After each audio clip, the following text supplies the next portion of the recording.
If you want to gain weight very fast, normal food is not sufficient. A normal diet will take a very long time to put on weight and you will lose hope. In this video, we will tell you just one extra meal and 2 workouts that will work like magic. And you will increase 6 to 7 pounds in just 3 days. Yes, watch the video till the end and we'll tell you the step-by-step process. Your body needs more calories to gain weight.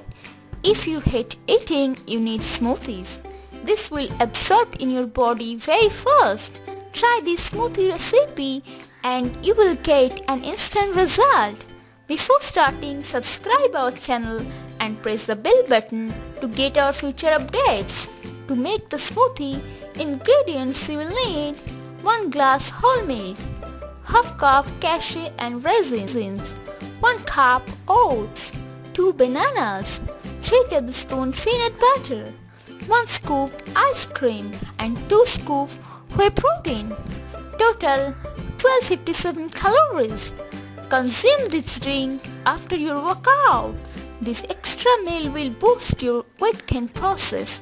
If you drink this daily, you can gain 1.5 to 2 pounds daily very easily. Now we will talk about the workout plan. To absorb the food in your muscle mass, we suggest you to do 2 exercises, 1 push-up, 2 squat. Do both the exercise in 3 sets and 10 to 15 breaths. If you don't know how to do this exercise, you can find many videos in YouTube. That's it. You will skyrocket your weight gain journey after your workout. Don't forget to take the post-workout meal. We hope you will definitely get some good result. If you like this video, give it a thumbs up. To get more videos, subscribe our channel and press the bell icon. We'll meet in the next video. Till then, stay healthy, stay happy.